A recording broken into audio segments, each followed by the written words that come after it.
versus you. It's you versus you. It's you versus you. It's you versus you. It's you versus you. It's you versus you. It's you versus you. It's you versus you. It's you versus you. Time to clear your mental, everything you've been through. Looking in the mirror like you're the one with the issues. You against yourself, feel like you against the world. Internally battling all of the trauma. Hey, what's up, everybody? I'm Saquon, and I'd like to welcome you all back to the You versus You podcast. This is episode 13 of the You versus You podcast. I'm excited about this episode, as I am about all the episodes, because I'm having this conversation with a very special mind. It's actually a very special friend of mine. We did meet in the gym. I meet everybody in the gym. But as we started to grow and cultivate our friendship, we've had some insightful, enlightening conversations, and just coming to find out this gentleman's credentials. First, we're going to talk about today's STEM education: science, technology, engineering, mathematics, the importance of mathematics, and the type of mindset that that type of education produces. But just to give you a little insight, okay, so this gentleman has a BA of technology from PT, which is one of the most prestigious institutions in India. He has a master's of mechanical engineering from the University of Iowa. He also has a master's of applied mechanics from the University of Michigan, Ann Arbor. And he also has a PhD in naval architecture, which is applied mathematics, also from the University of Michigan, Ann Arbor.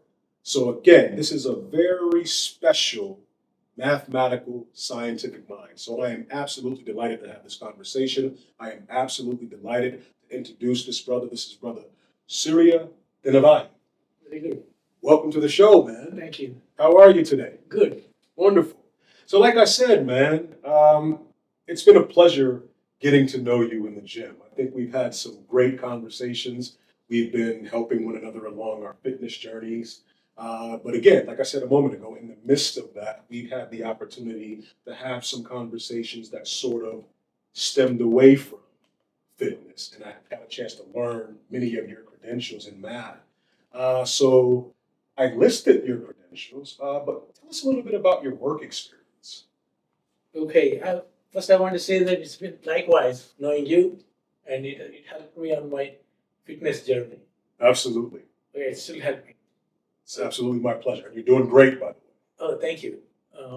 So as far as my work experience is concerned, after my PhD, I went to work at NASA Langley Research Center in Virginia. And then after a few years, I was Army Researcher Lab at Aberdeen Proving Ground. And then currently I'm working at the Lockheed Martin Aerospace Engineering. Wow. In Marietta. Wow, that's incredibly impressive. So, thank you. You bet, man. So that type of mindset, that type of analytical mindset, in your upbringing, when did you know that you had this type of mindset? And when did you, I guess, fall in love with or find a passion in mathematics or STEM education? Well, that's a very interesting question. We got to go back a few decades. Please. So my father passed away at a very young age. We were three brothers. I was the eldest. Okay. And my mother was single mother in India. And she had no job. She quit her degree pursuit when she got married. So she was tasked with the job of raising three rambunctious boys. It's really hard. Let me tell you. She had no peace of mind even a single day. But in spite of that, she went and completed her education. She became a teacher in the science, in high school science. Okay, and so her focus was always she need to get her kids going to school and complete education so that we have some way to get a decent job. That was her focus, and we really where we are is because of her. Okay, and so then until my 10th grade, I had no, I was like stamped like this guy doesn't know how to do math because I could not even do simple addition. But in 10th grade, it changed. My mother had, was, even though it was not easy to afford, she engaged a tutor for math and English. So he was really a catalyst for bringing up that mathematics. And that was, I think, that's one of the reasons why I think having a good mentor is extremely important. Okay, so that's what sparked my interest in math. And then I went on to the 11th and 12th grades in the focusing on mathematics and physics and chemistry. That gave me a really good foundation to go on to undergraduate, and I applied for this the Indian Institute of Technology in India. They have they have entrance exams all over the country. About 100,000 people or more at that time would appear, and then they take 2,000 out of that severe competition. And I had no clue, but I just got in, and so that was, then I had, it is a 5-year education in the technology. You got a degree, Bachelor of Technology in your chosen field. Then after that, I saw everybody around me applying to US higher education. It was really hard for my mom to let go of me, because she was hoping that I would become handy to bring help with raising the other two kids, Right. two of my brothers. But she did. She said, "Okay, whatever is good for you." So I applied for higher education in different universities, and I was accepted for University of Iowa. I was pretty disappointed I didn't get into MIT or Berkeley. I got the admission, but no financially. There's no way I can get it. But I got a research assistantship at University of Iowa. But tell you what, that was the best thing that has ever happened. Really awesome. It was better than getting into MIT or Berkeley, Awesome. because I got into under a professor um, who was who had only few students, and he would devote his time and energy to educating us. So I was so glad. I didn't realize it at that time. I was kind of disappointed um, that I didn't get financial assistance from Berkeley or MIT. But there was a so I used to sit at basically sit at his feet and learn every day. In 2 years, I learned so much, just unbelievable. I mean, that was really what I learned, was applied mathematics. And then I got a job at Westinghouse R&D labs in Pittsburgh under his previous student, who was graduated from this professor. And we were applying the mathematics to solve problems like pumps in a washing machines or ships going through the water, that kind of stuff. So now you're seeing from pure math to applications in real life. So and then after a couple of years, I went to the University of Michigan to pursue higher studies to get a PhD, because I could see that, in 2 years I could do this kind of problems. I should go to PhD. That's what I done. And I went to PhD and got a degree from University of Michigan. You said a lot of interesting things there, very fascinating. And there are multiple things that stuck out to me, but I love the fact that you mentioned that in doing those problems in those 2 years, sitting under your mentor, you got to see how mathematics apply to real world problems, which is very interesting because a portion of what we're going to talk about is compulsory education, or compulsory meaning mandated. But again, the mindset that produces. So me, I'm a dumbbell, right? So I can tell you right now that 7a equals 21, the answer is 3. Wonderful. But that's about it, right?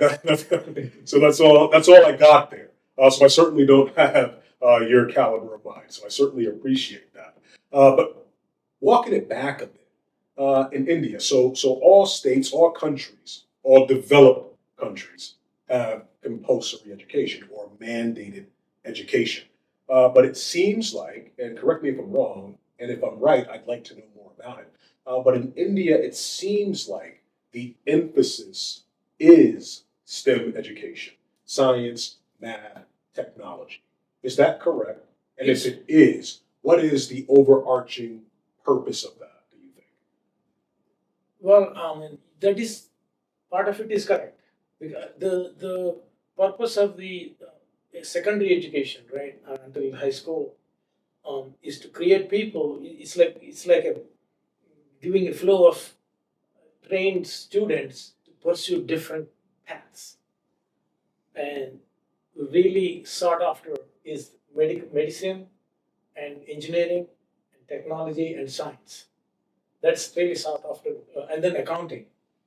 Okay, and then others are trained to other professions. So it is the core, the main thrust of the education is to create people, let's say workers, Yes. engineers or techno, but you don't see the bringing out the creativity of people, entrepreneurs, or people who are dedicated to science and research, developing new things. That is kind of lacking, as far as I can tell, in most of the cultures. We are producing people to work for somebody. Yes. Okay? But not I mean, necessarily. there's nothing wrong with that. I mean, that's part of the goal. Right. Yeah. No, I certainly understand that. And then from a more expansive view, an expansive approach, a macro look at it. And I'm certainly not as versed in this particular arena as I'd like to be talking geopolitically. But when I look at India's standing as a country, let's say 40, 50, 60 years ago until now, it seems like the push to invest in that type of education has produced a populace, a human workforce that is now making India into a world economic power. That's absolutely right. Yeah. Yeah. So it's producing a lot of engineers, a lot of scientists, a lot of even clerks. Okay. So that keep the system, support the system. It's like a diverse professions. Absolutely. Now, going back to now that we talked about that, but going back to the fact that you said you got an opportunity to see how math applied to real life. Yes. I think that's important because with my experience in my formal education, honestly speaking, I really didn't take math seriously. Um, I think that I'm more inclined to be a speaker, uh, to figure things out in that way. So I think I'm more qualitative. But interestingly enough, with my mental health journey, the way that my mind is beginning to work, I'm starting to see that there's a portion of me that's more quantitative as well.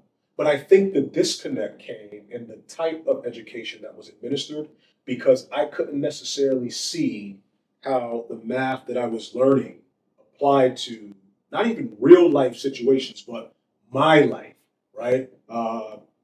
Public housing, low socioeconomic conditions. So the analogies that were being used in teaching this type of complex math were foreign to me. So I think that I kind of checked out a little bit. But interestingly enough, as an adult, again with my mental health journey, I can see how I utilize complex math to not necessarily solve 7a equals 21, but I have a real life problem. I need this crisis occurred in my life. Now I can look at it from a probabilistic standpoint and say, okay, well, these are my options. I can solve it this way, I can solve it that way, I can solve it that way. That's a mathematical mindset. Would you agree? Well, that's mathematical plus some analytical, logical mind. You need also some logic, right? So we need to be able to teach, in addition to whatever they're teaching, we need to be able to teach some real life skills like how much do you need to earn to be able to pay this much rent? Right. What about your groceries? And what about we were not even taught all these things, even in this education comes to us through the parents or friends. After we find out, when we find out in the real world out of the house, then we find that, oh no, I need all these skills. It's not even you actually think that way, but suddenly you are there swimming in that currents. And some people make it, some people are not able to make it. So we are not really providing the real life skills. For example, we say if you want to drive a car, we say, oh, you need to get a driver's license. Right. Makes sense, perfect sense, right? Right. You need to go through the rules and stuff. But if you want to get married, there is nothing. Nobody tells you what to expect afterwards. It's just you fall in love and get married and that's it. And then you have babies, then everything hits the fan. Then because you don't have the proper expectations set, Right. What happens afterwards? And then you got to get a house, you got to get an apartment, you got to pay rent. All that stuff is not really taught in the schools. And if I'm understanding you correctly, all of those things are essentially data sets Yes. that you can look at analytically. Yes. Is that correct? Right. Wow. Go ahead, please. Yeah. That's really, really, really fascinating. And again, yeah, so I can see the correlation between having a math mind versus deterministic education. Now, I think that I almost lost my train of thought there. I said this in a prior episode, 2 episodes actually. It's been my experience that people that are more quantitatively driven Yes. versus people that aren't, the former, they have a different quality of life. They speak a completely different language. Their ability to think critically, get granular on situations, circumstances, or what have you, that skill set is just off the charts. What are your thoughts on that? You're talking about people who have this training. Yeah, just training, just Oh, yeah. mathematically inclined. Actually, I mean, it's not just mathematics and logic, and then so that is basically what I call is a deterministic way of thinking, right? And yeah, they do have certain skill set, okay, and also they don't have the skills that are needed. Very essential to live in the real world is people skills, okay, which is not really deterministic. Okay, and if you do something and then you think you're great, you did a great thing, and you go to the boss and say, the boss will say, oh, it's okay. Then you're so down because you didn't get the reaction that you expected because you're excited. So we don't have those real people skills in addition to the deterministic education that we get. That's interesting, and I might be veering off course a little bit because and maybe a lot of it is movies, a lot of it is media, but like when I think of scientists and I think of mathematicians, like I think of people that are locked in a laboratory, they're doing controlled experiments, they're creating controlled environments all the time, and they're sort of detached from reality. And in my mindset, I would think that, well, no, it's those people that really don't have good people skills, right? But it seems like what you're saying is the complete opposite because of the probabilistic training and the logic training.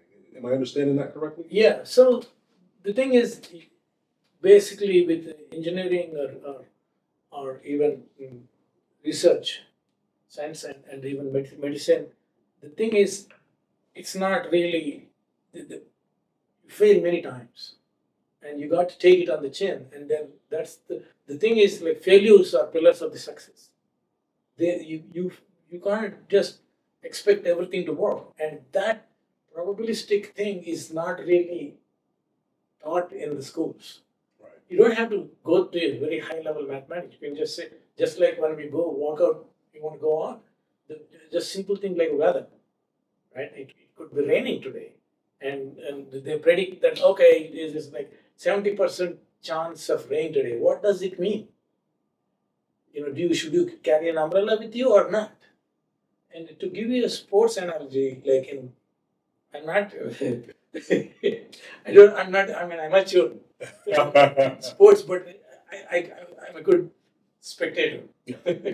So, for example, basketball, right? Say, you say, okay, this guy is got 70% percentage in free throw. What does that mean? Right? I mean, that means you don't expect him to hit it every time, 100% of the time. So the 70% of the time he's successful. But for him to be successful, it depends on many factors in any given day. He might not have good sleep, he might have had a fight with somebody. The mind is important, right? And then, so there's this concept of high probability, low return. Low probability and high return. Which one do you want to go for, right? I mean, if you think about the casino, right, and what they do, like, let's just take an example of $1 for the machines, right?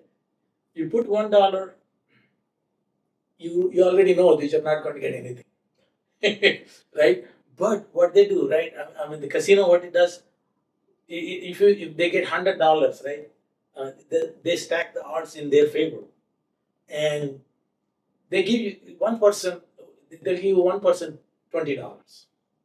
Now it excites everybody. Wow, the chances are 1 to 20.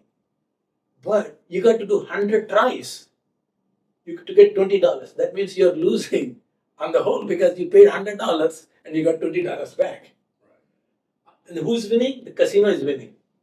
So that kind of mindset. I can tell you that people buy a lottery ticket for $1 if in the hopes of winning $1 million, right? But how many people are winning it? Well, I mean, the institutions that are running it, their base is to get the money for themselves, and they do give it to create the excitement and the interest in the people, so they will play more. So I mean, we need to same thing. Like if my kid is aspiring to become an NBA basketball star, how many of them do it?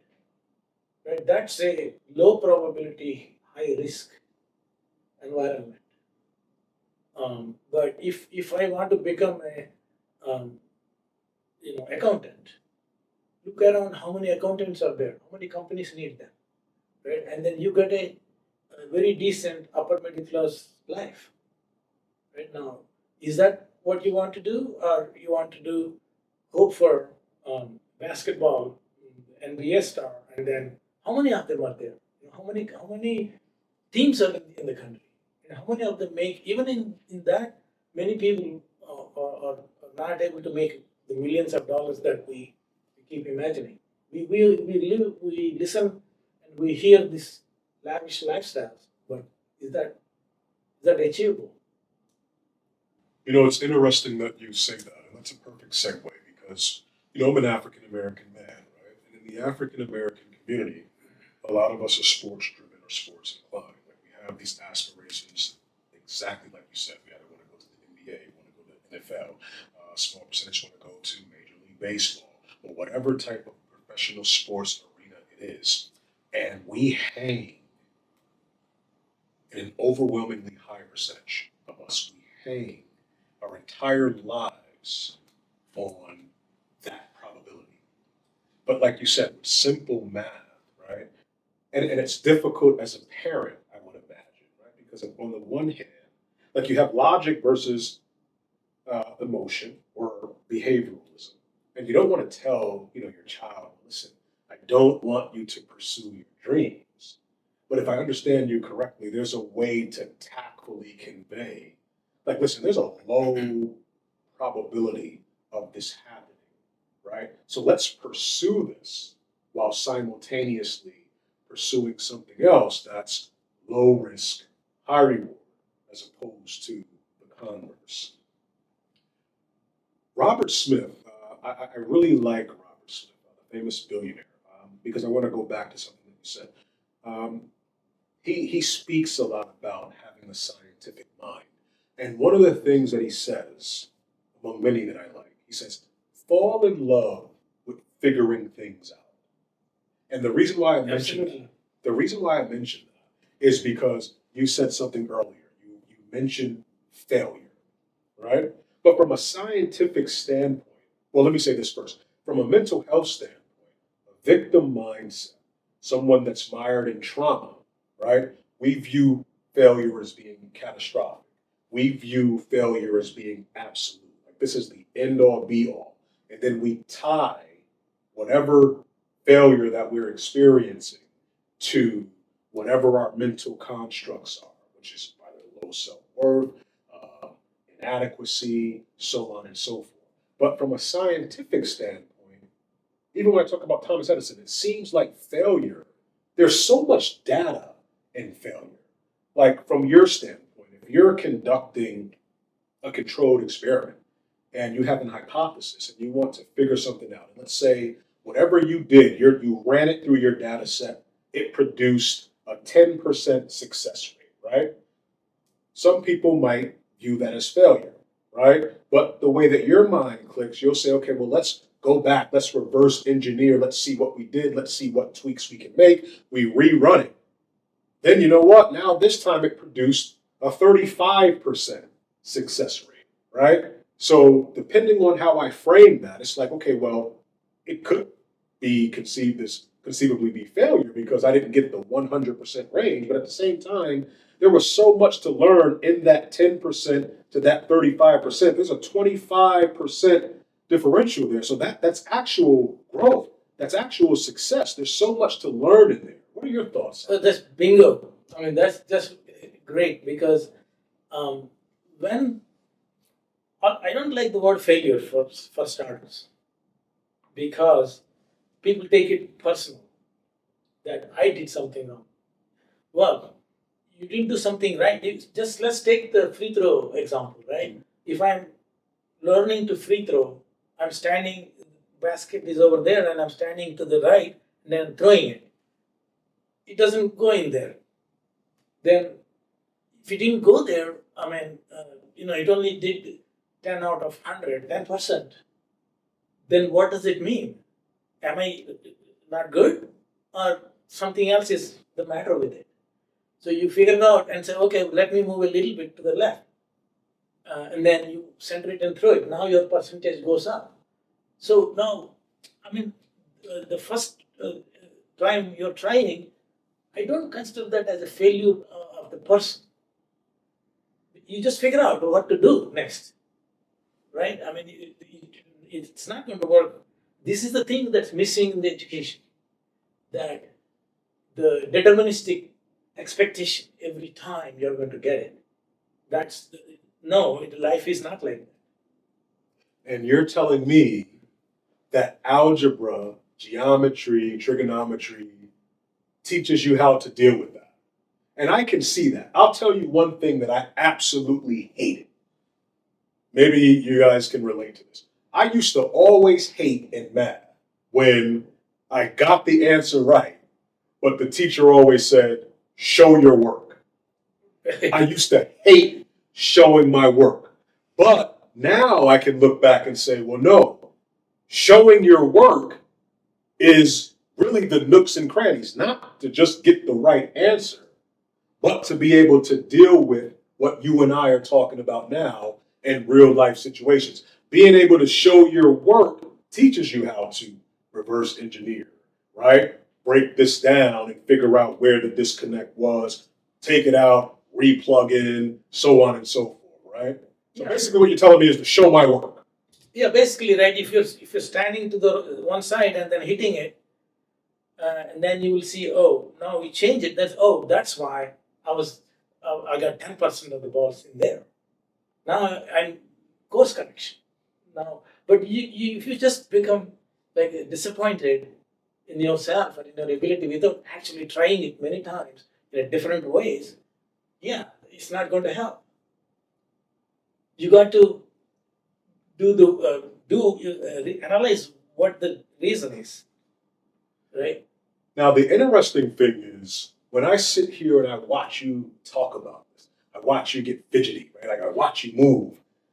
Like I feel like this is passion. This is so how do you make or how would you instruct someone to make failure or that process fun? Because it seems like that's fun to you, figuring that out. Yeah, yeah. I mean, it's fun. Because first thing is like, okay. I mean, you should have a good mentor. I mentioned that to you. Yes. I had a mentor in high school. I had a mentor uh, in my graduate school, right? And that really helped. So if I'm doing it, I might not be able to figure out what I'm doing wrong. And if you are my mentor, you can stand there and watch and say, "Hey, Surya, you got to move a little bit, use more force, do that kind of stuff." So it's always important to have a teacher, mentor. I mean, there is nothing like self-made person. That's a myth, right? And then that's why in Indian culture and even in Chinese and other culture, guru, I mean, the teacher has the highest, is even higher than parents. Okay, so I mean, there is a sloka. I mean, I can recite it, but Sure, please. it says, Guru Brahma, Guru Vishnu, Guru Devo Maheshwara. Guru, I mean, there are three deities, right? Brahma is the one who creates. Okay, Vishnu is the one that continues, and Maheshwara is overall everything, right? So Guru is higher than all three of them.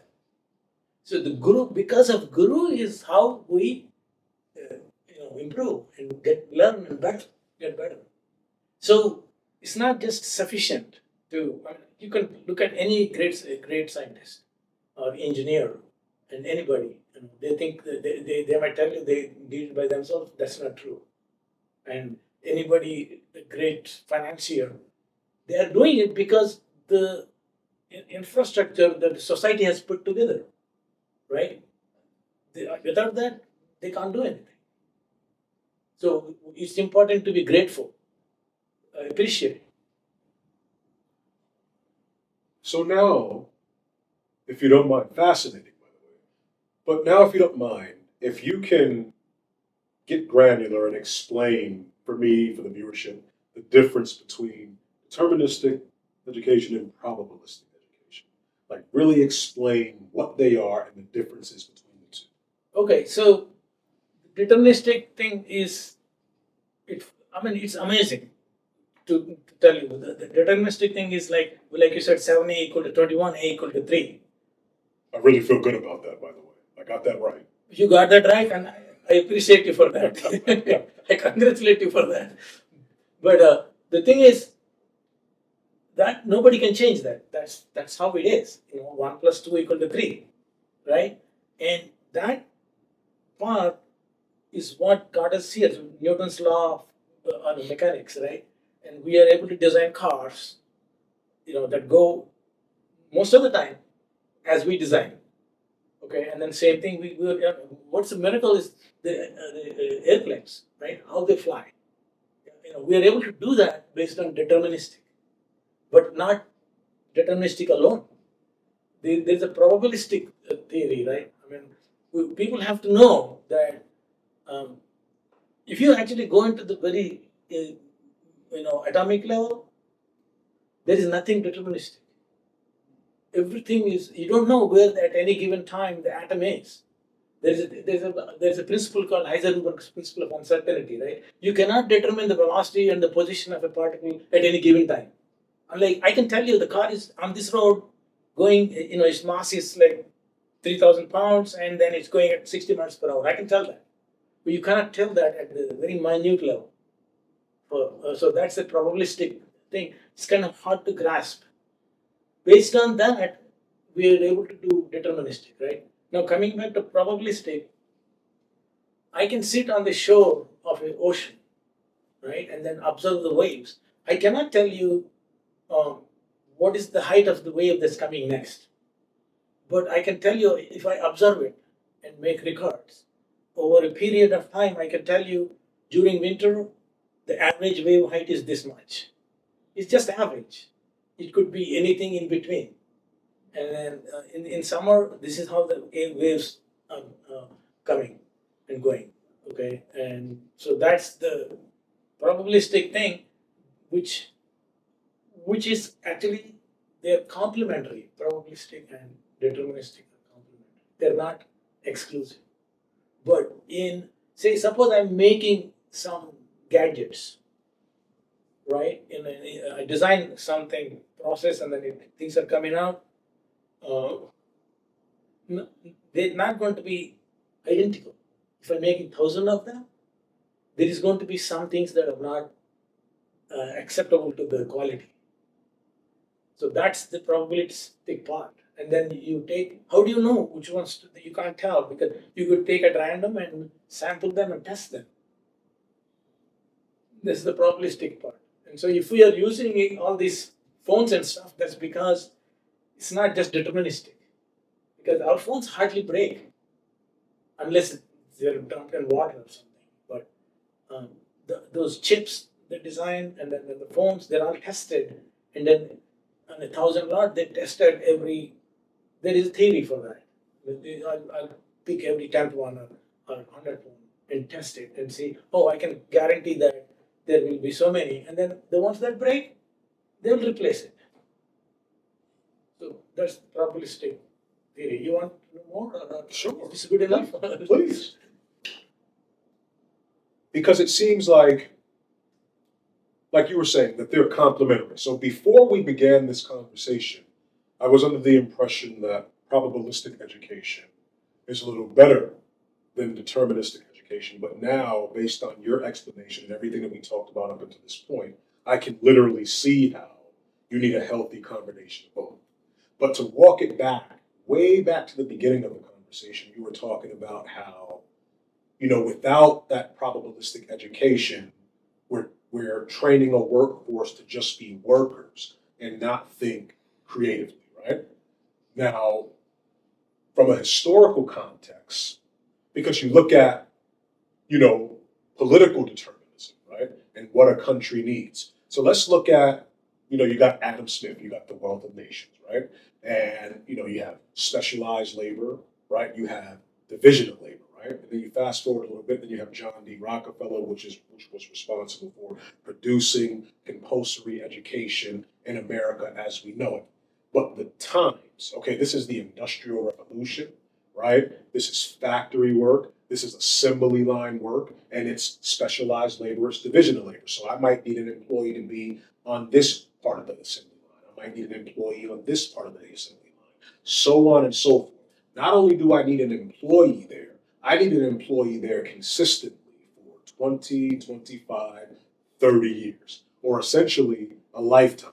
So in my mindset, if I'm producing a compulsory education system, it wouldn't seem conducive for me to have or expect a creative thinker to be okay with or content with that type of work for that type of extended period of time, right? On a macro level, Yes. right? So it seemed as if it was advantageous to produce an educational system that produced workers as opposed to creators.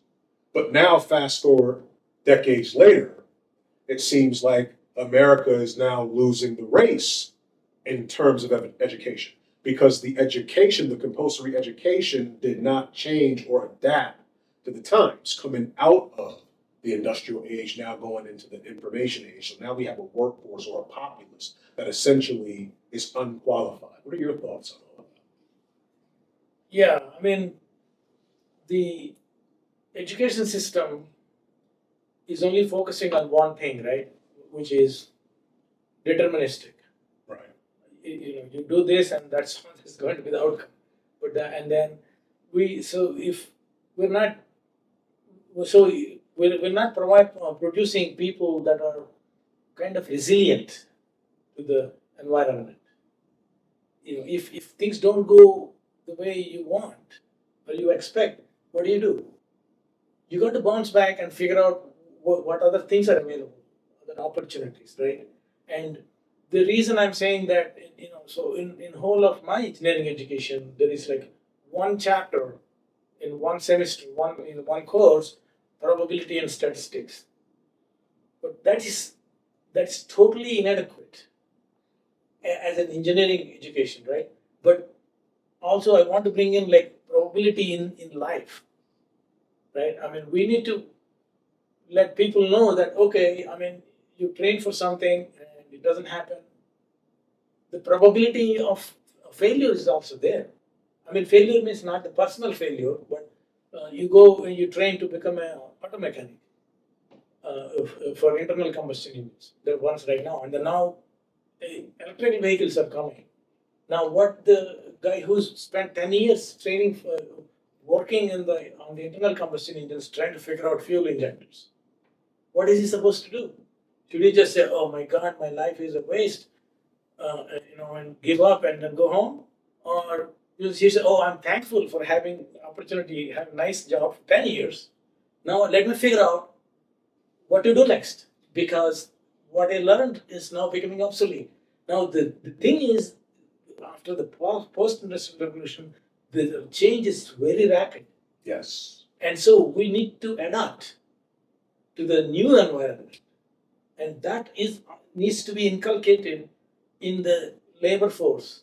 I mean, I don't use the labor force as a derogatory term because the society needs all kinds, right? Accountants, lawyers, doctors, engineers, scientists. So, and we need to figure out what is my inclination, my attitude, what's my specialty, where I can be excellent, and then train for that, and then find somebody who has been there. It doesn't make sense for me to reinvent all the gravitational laws of gravitation. Then I'm still in the Middle Ages, right? And that's not how things work. So, so what I'm saying is, like, we also have to mentally prepare, and we need to figure out a way to reword this thing called failure. And failure is not personal. It's just when you give up, that's when it's failure on the person, right? And why are you giving up? I mean, it's not the end of the world. Once we have, this is like going back to long back, thousands of years ago, we were hunter-gatherers, right? And everybody in the family had to go and hunt. And then we figured out we can work as a group. Some people will go hunt, other people will take care of the young and the children, right? And then we moved on from hunter-gatherers to agrarian. Right. Now, agrarian is farming. Once we figured out farming, everything broke loose. It's like right now what's happening once we are going from industrial to this technological society, right? So that's similar thing happened. Once you become agrarian culture, then we had to figure out when it's going to rain, when should I plant my seeds, when should I take, and then, but that left a lot of people free to pursue other passions. It became, you got poets, you got writers, you got scientists, you got engineers. The whole thing of this industrial revolution, that was the basis. How we didn't just go one point of view. The whole family didn't go hunting into the forest, and that is the real revolution for the human species. Then so now we are going to. Then I think maybe a century, 1.5 centuries, the situation was pretty steady, right? Stable. But then now the human mind has become so good. We've gone into all these new technologies, and now the thing is, it's happening. The acceleration is within like 20 years, 15 years. Things are changing in our lifetime. Things are changing, so we got to be able to adapt, and that is the one we need to teach our friends and our kids. And then I think in addition to all these skills, now we have so many, like, I don't know, 6 billion, 8 billion people on the planet. The person who can deal with other people, they will be extremely successful. Like you. I received that. I'll take it. Yeah, I mean, you got to be able to adapt, and if you can't deal with people, your brothers, your sisters, and your family, and then at your work, you got to have to do. There's no question. You have to be able to deal with it. And now people get bullied on internet. I mean, what does it mean? I mean, you don't take personally if somebody's talking something nonsense. Yeah.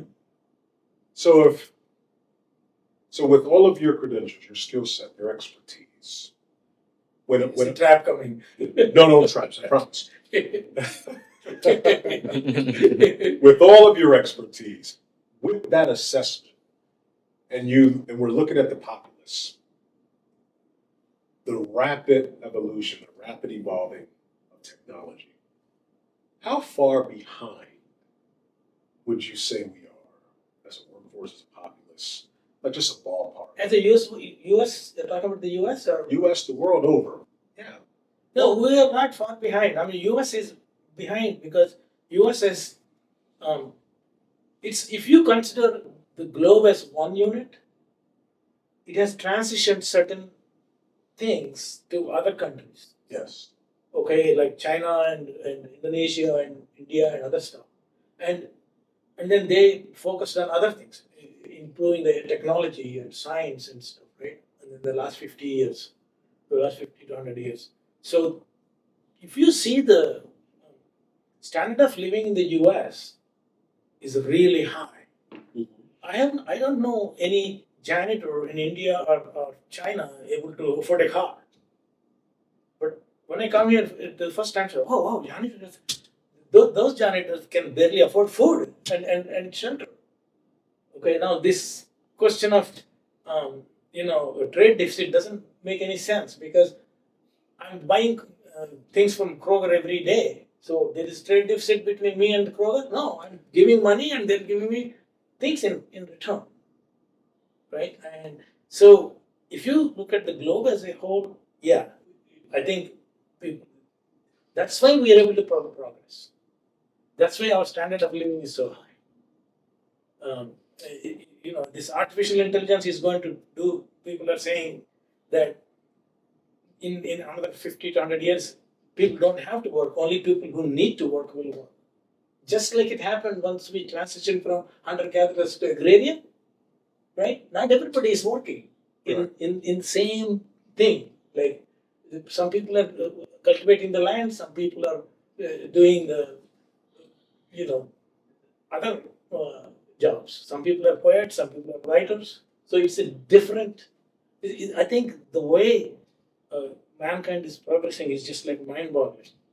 Yeah, I think it's amazing. But the caveat in my mind is that there are opportunity costs to everything. So even when we look at, the revolutionary shift from hunter-gatherer to agrarian and then from that to industrial, we have to apply, the Darwinistic principle, right? Like only the strong survive, right? And, are you able to sink or swim? So where everything is going now, even though we have an optimistic outlook, would you be comfortable putting a ballpark estimation, of how much of the populace, whether it's lack of education, whether it's age, whatever it is, that would fall behind or be left behind in this continual shift? Yeah, I think that's a really great question. Because the way the society is set up, right? I only told about the good things. Yes. It is set up to exploit people at the lower rungs.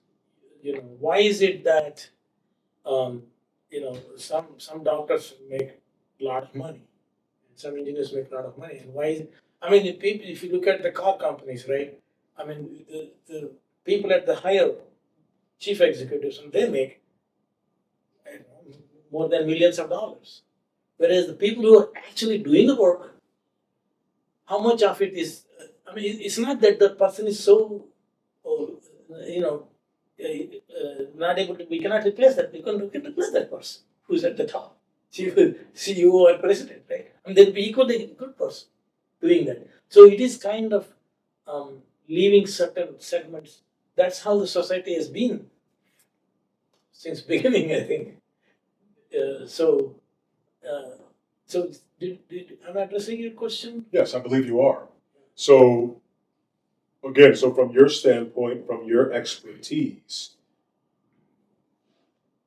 the most viable, what would the most viable type of education be to begin to equip the future populace going forward? Would you say that there should be a strong emphasis, continue to be a strong emphasis, or even a stronger emphasis on STEM education?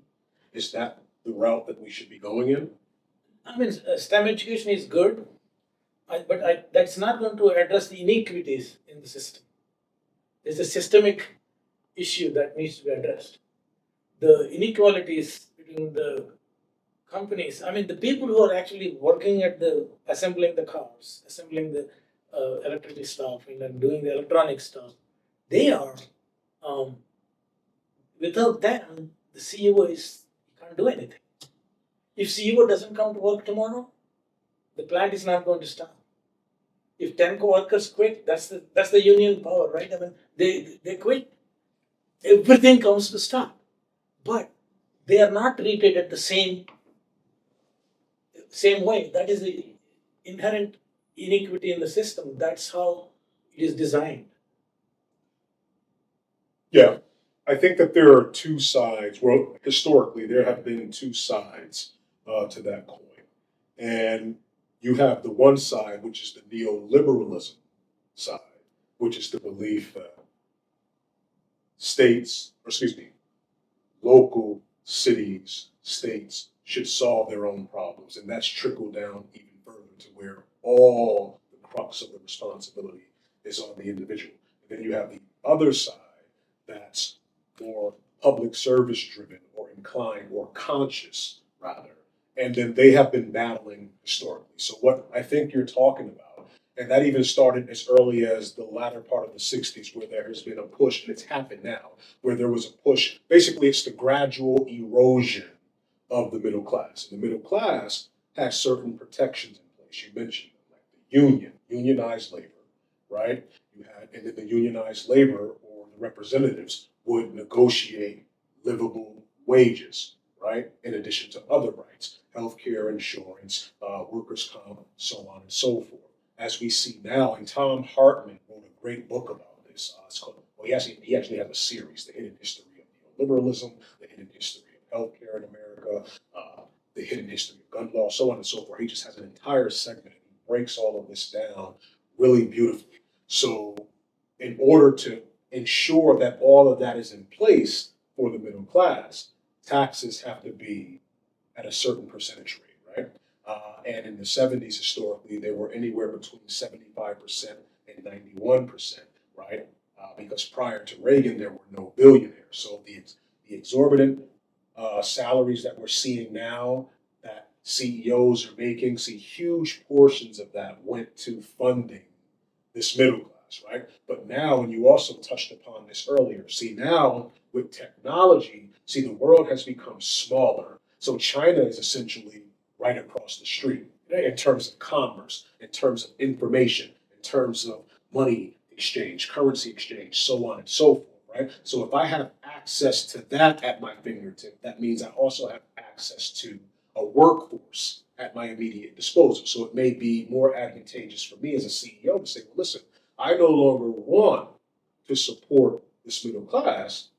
If I have a neoliberalist mindset and I'm more profit driven, it may be more advantageous for me to not invest in the education of this populace, but I can cut my labor costs and my labor burden by 2/3 if I move my operations over here or over there, right? So we're all stuck playing this game, right? And when we play this game, who bears the brunt of it is each respective populace. Because it just shifts, like it's a cyclical thing, right? Like wages being competitive. Adam Smith talks about that at the Wealth of Nations, right? Wages need to be competitive in order to ensure that you have a steady workforce, right? And when you look at a country's development, right, as a country continues to develop, you're going to have higher wages. You're going to have higher wages, you're going to have higher spending. You're going to have higher spending, that means you're going to consume more. You're going to consume more, that means you're going to be beginning to be accustomed to a higher, more developed quality of life, right? But what about the actual work? Because because you have to play devil's advocate, right? What if I were a CEO, right? Like, and that's where the conscious component comes in. Because shit, if I'm paying you $100 an hour, and I can pay somebody $20 an hour just by uprooting my operation, would I do it, right? So to sit here and say, not you, but us, me, myself included, to say, well, yeah, this is what we have to do for the populace. If I were in their shoes, would I do the same thing? Would I have the mindset of, well, this populace or my workforce, how are you educating yourself, right? How are you making yourself more valuable? How are you adding value to the operation, right? What are your thoughts? So if I understand correctly, what you're saying is like, okay, um, fine, certain kind of labor is cheaper in other countries, right? So I'm shifting work over there. So I'm, as a company, I'm benefiting. Right. I'm not contributing anything to the country or the local. That's basically what do I do? Do I have any obligation to do that? And also this has created huge disparity in wealth. Right. I don't personally believe that somebody is really worth that much, especially when they are standing on the shoulders of the people who are actually doing the work. So that inequity, and so how do you address those things? That's a very good question. I think that in the probabilistic component that we've been talking about this entire conversation comes into play too. Because from a political standpoint, I think an educated question would be,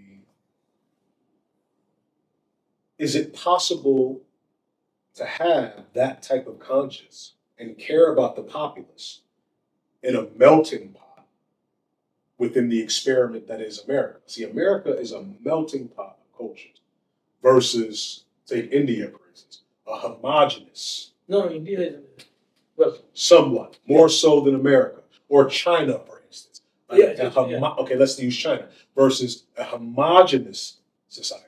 The question would then become, okay, well, if everyone looks like me and we all have the same ideological determinism, the same political determinism, the same ethno-religious determinism, would that produce a conscious pulling for one another?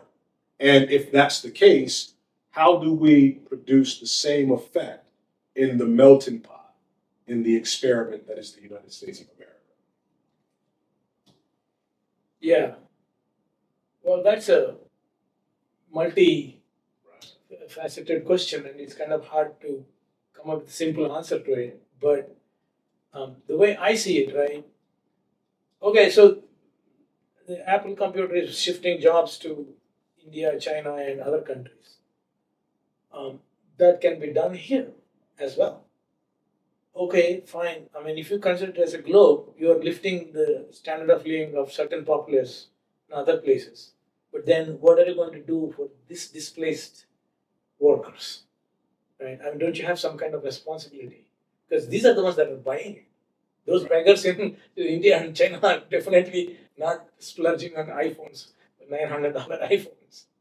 Okay, so what you had some so I mean from your questions so far, what kind of how do we train these people who are actually displaced? Displaced, I don't mean in geographically, but in their traditional jobs like your steel or anything else. Right? And then all these other companies. They actually, other company is a good example. They're actually spread all over the world. Right. And so you cannot just say it used to be like made in USA or made in China, in Japan, right? I think that's kind of more diversified. But I think that question is to the U.S. government might be able to address that, but we are too capitalistic, Right? There is a difference in being capitalistic and it's how you govern the country are two different things. Capitalism is what brought us to these huge inequities. How can you have somebody, like Nvidia or Tesla CEOs, Amazon CEOs having, hundreds of billions of dollars? What is really their worth, right? How did how did this thing come up about? Right? It used to be the CEO of a company maybe 5 times more or 10 times salary. Right. Now the compensations are too much. 40, 50, 60% higher. Not percent, times. Times, yeah. Yeah. Apologies. See? Yeah. I'm only 7A equals 21. It's 3. After that, I got nothing. No, you got the probabilistic calculations, right? Yeah, I think something needs to be done to train these people, and that's what has happened actually. Other people were doing. So even the say, for example, right now the cultivation in the U.S., right? A lot of the farm workers are displaced because of these machines, tractors and all that stuff, right? No, but you got to find work for those people. So similarly, they all found work in maybe not the exact same people who are displaced, but on the whole, there is employment. But that goes back to what we were talking about earlier, the revolutionary shifts in technological evolution, Right. the subsequent opportunity cost, and then the principle of Darwinism. So I guess we have to ask ourselves, are those costs acceptable costs? Well, see, I don't really believe in principle of Darwinism for mankind because we are like a society that we work as a team. The team becomes stronger because of every person in the team, just like the basketball team, right? So there's no, some people try to show off in the games without collaborating with the team, but then that team is going to lose. And if we consider the whole globe as one team, we got to work that way. Mm-hmm. I agree with that. I definitely think I'm aligned with you. Yeah, Darwinism is his observation how it happened in the animal kingdom. Of course, we're still part of the animal kingdom. Precisely. But we have something up here. Psyche. We have something up here, and that's why we advance so much. So we cannot just abandon. If an elephant mother finds that the baby elephant is not able to survive, they just leave and go. We don't do that. We keep kids alive in the incubators and this and that, and we do heroic efforts to do it. And then we don't leave our disabled. We make wheelchairs for them. We make ramps for them if they can't go up the stairs. We got to do something similar for the people who are being displaced by the jobs. We need to have safety net. And I see that because of this extreme focus on capitalism, safety net is being put under the feet. And that's why there's so much resentment. Agreed. I think that there's one commonality in all the revolutions that we've seen, in all the evolution that we've seen. And I think that that's ingenuity. Yes. Innovation. Yes. So I think that and I don't think that I'm qualified to present us this answer as to fixing this whole problem. But, using some of the principles that we talked about today, logic, probabilistic reasoning, so on and so forth, I think that a portion of that change a significant portion of that change would have to be changing the type of education to kind of bring the conversation back to education. And that education needs to be the type of education that's going to produce critical thinkers, which will spark creativity and then the subsequent ingenuity needed to produce new industries, right? That will produce new jobs, so on and so forth. To start on that, we have a, we meaning the society, we have a kind of a concept, an expectation that we train to be something. I trained to become a civil engineer, or I trained to mathematician, and that's what my rest of my life is. It's no longer like that. The education provides you the basic foundation. Right. You spring from that. If situation changes, this flexibility has to be put, and our life is a lifelong learning experience. Yes. And you cannot shy away from it. Oh, I'm trained 10 years ago to be an electrician. It's all I can do. Is not going to cut it, because I can understand the feeling of familiarity. You feel good, and then you keep doing the same thing. But the world is changing much faster than that, and we need to be able to ourselves be adaptable. I mean, I have changed my thing so many times in my lifetime. Okay, um, we need to be adaptable, and then we need to teach the kids the flexibility of the mind. That's a perfect segue to the last segment of this. Parents need to teach the children. How much, this may be controversial, how much of what a child ultimately becomes, let me rephrase that. How much input, how much acceptable input should a parent have on a child's development and what they ultimately should become in terms of when they grow up and enter the workforce, so on and so forth? Given your lens of experience, seeing where the world, the country is headed, right? Like, yeah, I may want my child to be a dancer. If you love dancing, right? Like, I want you to pursue your interest, right? But if I can say, okay, right now we're on the advent of AI, this is where the world is headed. 20 years from now, when you're an adult, you being a dancer may not be a viable income. You may not have a good livelihood, right? So, how much of the experience that I have is acceptable to embed in a child to sort of guide their decision making with regard to career choice?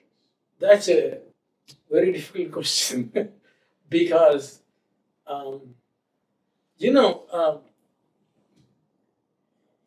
So for in my case, my mother was sure I'm good at that. She said, "Yeah, I should become a doctor." She wanted to become a doctor. I said, but she let go of what I wanted to do. Right. Okay. Now I know that it's like I said in the beginning, right? You do these professions, accountant, lawyer, medicine, doctor, engineer. You will be comfortable for the rest of your life, right? But that um, that might not suit with that person's ambitions mm, and the personality, right? All I can, especially the formative years, like first 6 to 10 years, we can provide them basically support, right, and then educate them whatever we can. And then, actually, let me tell you a quote. When I was an undergraduate, we had a particular class, and then the teacher came into the classroom and he said, okay, he introduced himself, and people were asking. And one of the kids asked him, Professor, what are you going to cover in this course? I thought, oh, Professor is for giving a good answer. He said, young man, we're going to uncover things for you. The rest is up to you. How much you learn. Okay, so that's what we're going to provide a platform for the kids to blossom and become. We need to create confident kids and be able to take the vagaries of the life, the probabilistic nature. Once I'm confident that this thing is what it's good to impose. I mean, I know a lot of successful stories like they insisted that kids become great tennis players and this and that. It worked. It might not work for everybody. Things will break, and you don't want to be blamed for their failure, although they will do it anyway. I mean, also I'm using this failure in a traditional sense, but I shouldn't be using it. I mean, as long as we tell them, make them confident, and be able to deal with the eventualities of life, I think that's all we aspire for. And you can say, well, I would like you to become a doctor. But it's up to you. Yeah, you're right. Because if you impose, then yeah, it can be viewed as failure, and you can be unhappy. But if I quantify that, and I go all the way back to the beginning when I asked about the compulsory education structure in India and what that produced over a 50, 60-year span, and how India became, in essence, is beginning to become abundant in economic power, particularly in terms of technology. Yes. The opportunity cost of that, if I quantify it, is a very low percentage of children who are now adults that may be unhappy because they didn't go down a certain career path. So back to the last point I want to make about how do we fix these things? How do we train a workforce? I think we have to be futuristic in our thinking. I think that companies do this. When they set up shop in a city, they decide whether or not if they're going to, build headquarters here. They want to know what that city's investment is in education. Right. They're not necessarily concerned with the workforce that they have now, more so than the workforce that they will have in 20, 30, sometimes even 50 years out. So they're heavily invested in the type of education that's being taught, right, to those children there to ensure that they can have a viable workforce so that they can be successful for years to come. So I think that that's a component to it. I do love freedom, right? But again, we have to intelligently say, and I'm just posing things. Just I think. Let me see if I get the drift. I mean, it is important to educate until high school on the STEM education, right? And you also want to have a holistic education, which is also has teach some music, teach some art. Everything needs to be there, and just because you are graduate of STEM doesn't stop you from becoming a painter, artist, right? So you give that freedom over there.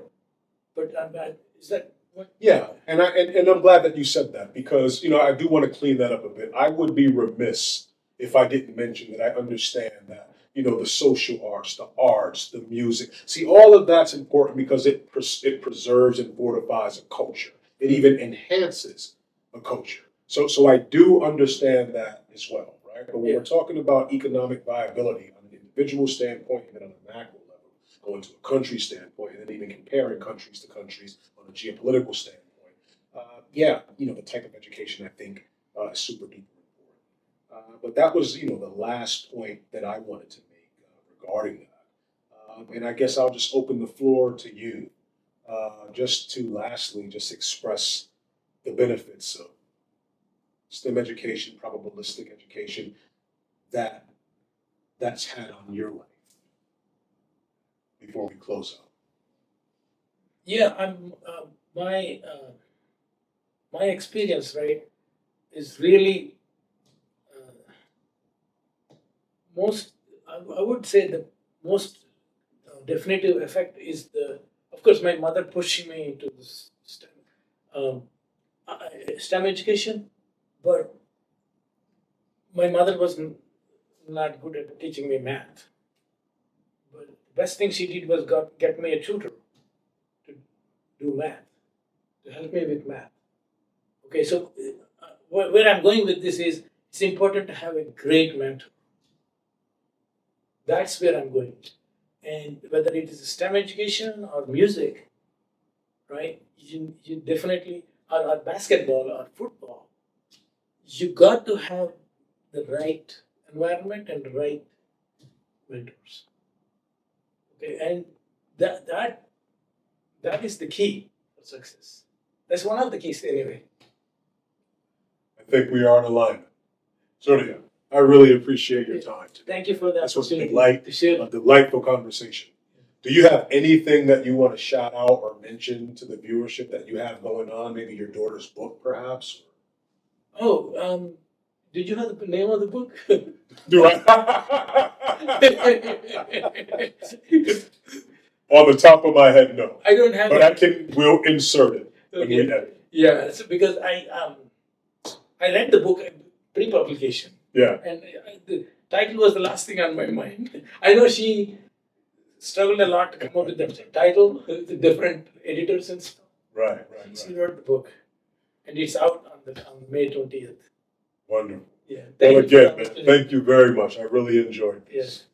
Listen, if you found value here, and it's my sincere hope that you did, then please comment, like, subscribe, follow the You versus You podcast, YouTube, Facebook, Instagram, and TikTok. And keep checking me out, and we'll keep busting this thing down. Peace. It's you versus you. It's you versus you. Time to clear your mental, everything you've been through. Looking in the mirror like you're the one with the issues. You against yourself, feel like you against the world. Internally battling.